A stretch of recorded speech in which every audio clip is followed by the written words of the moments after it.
Hello everyone, Team Player Gaming here, and today I want to start a quest to cover all the cool teamwork strategies you can use in Pathfinder 2nd Edition. I'm gonna start with something I call Caster's Noose. As its name suggests, this strategy is especially good against spellcaster type enemies, especially if you happen to be in a small area with lots of walls or other barriers. For this strategy, you will need an alchemist, a fighter, and a primal or arcane caster. If you are the alchemist in this strategy, you will at least need the formula for a Tanglefoot bag. It can be any type of Tanglefoot bag, but the higher level Tanglefoot bags will work better for this strategy. If you are the fighter in this scenario, you will at least need the Disrupting Stance feat. However, you can make this strategy much more effective if you have a reach weapon and the Combat Reflexes feat as well. If you are the caster in this situation, you will need Mud Pit or a similar spell. A spell that creates a lot of difficult terrain. I'm saying Mud Pit here because it creates the largest area of difficult terrain that I've seen. And for this strategy, the more difficult terrain you have, the better. Mud Pit is only available to arcane and primal casters. Hence, this strategy will work the best with them. For this strategy to work effectively, the fighter must be within 1.5 strides from the target before this strategy takes effect. The players in question can go in any order.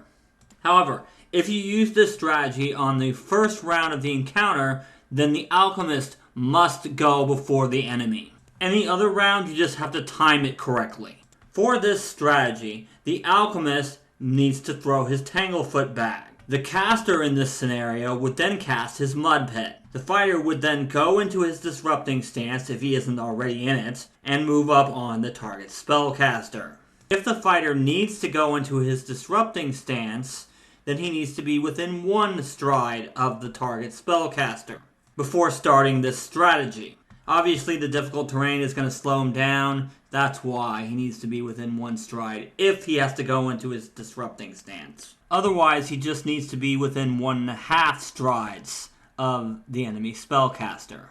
For those of you that don't know how bad of a situation this caster is in, let me break it down for you. This caster has a melee attacker right in front of him, with attack of opportunity. A smart caster would step and then stride to get away from said threat. However, thanks to the difficult terrain from our caster, he cannot take a step. He can move 5 feet, sure, but it doesn't count as a step. It counts as a stride. Therefore, if this caster decides to move at all, he's taking an attack of opportunity. And it only gets worse for him. Thanks to the alchemist Tanglefoot bag, he gets 1 square every time he moves. That means at the most, he can move 3 squares.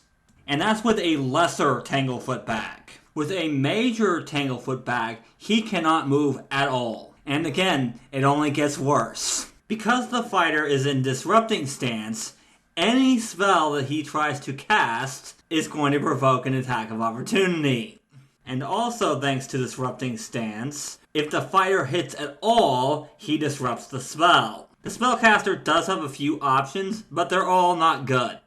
Number 1, try to cast a spell in front of the fighter, which is immediately probably going to get disrupted. Option 2, try to move out of the difficult terrain.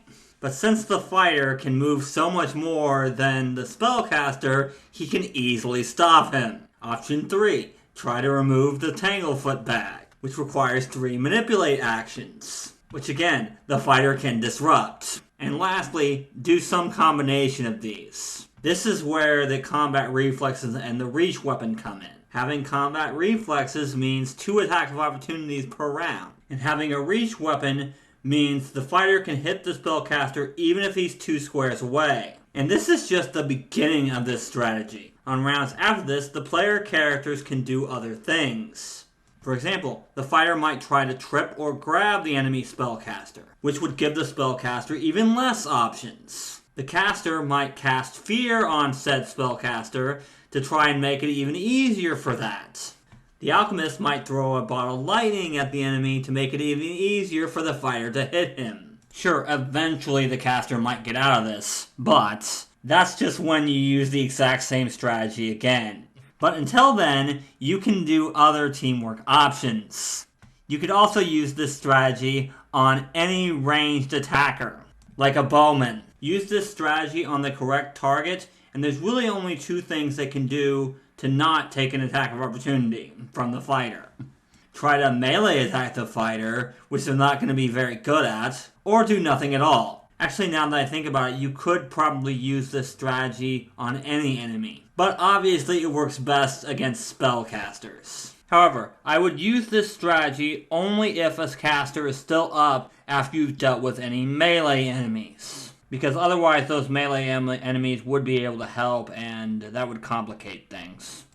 And that's going to wrap up this video. If you enjoyed the video, leave a like and subscribe to the channel for more Pathfinder 2nd Edition teamwork content. You can also check out my Facebook and my Twitter. But if you really want to support me, you can pledge to me on Patreon. Links are in the description. So until next time, remember, teamwork is vital.